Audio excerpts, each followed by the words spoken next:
Now, the final day of the third anti-corruption working group is set to take place at the Kruger National Park.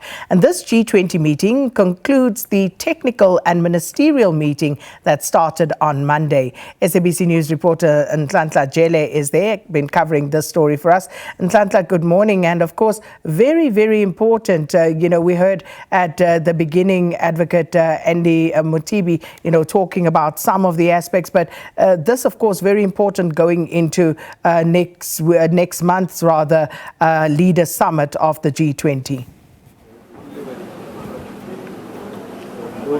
Indeed, SK, good morning to you and to the viewers at home. On Monday, we did hear that the issue of protecting whistleblowers is quite important. It is a cornerstone of anti-corruption, and we do know that corruption, SK, is a thorn on the side of many nations, not only South Africa, but nations across the globe. And of course, just to speak to us more on that is the Minister of Justice and Constitutional Development, Minister Mamoloko Kubai. Minister, thank you so much for your time and for joining us at the SABC this morning.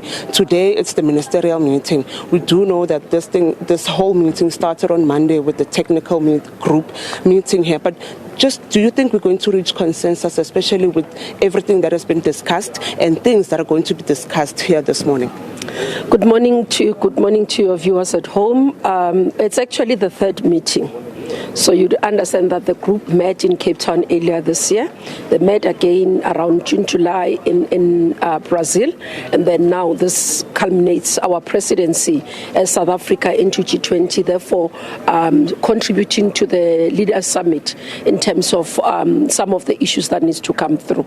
Look, in terms of agreement, it's not every time where you would have consensus. Multilateral platforms allows for various options.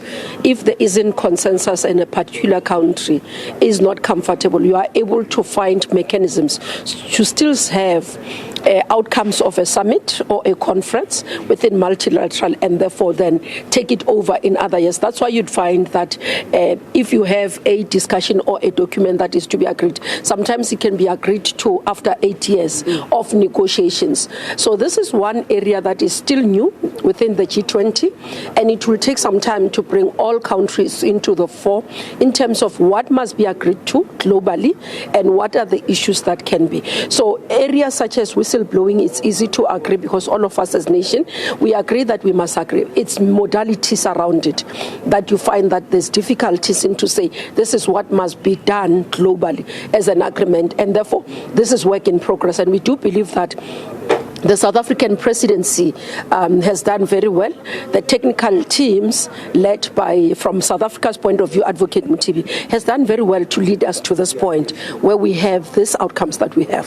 Thank you so much, Minister. As you have heard, SK, the Minister saying they do not necessarily agree, especially with this kind of meeting, saying that it could take up to 8 years before an agreement or a consensus is reached. Of course, it's a work in progress. We also understand that later on, we're going to have a briefing, SK, where we're going to hear what happened in full detail from Monday up until today. Remember, today is the ministerial meeting, and the technical group started meeting from Monday, of course, discussing these issues of whistleblowers and how they can be protected, not only in South Africa, but in other countries, as the minister has already alluded to the fact that it's not only a South African problem, but it's a nationwide problem or countrywide or global problem, actually, the issue of protecting whistleblowers. SK? Thank you so much, Nhlanhla. We heard yesterday from Dorothy, who obviously was also in attendance there this week, and listening to her story, how harrowing that is, and protection for whistleblowers, which is much, much needed, and, bolstering of the current legislation. It really is going to be interesting to see how they resolve this. But thank you so much, Nhlanhla Jele.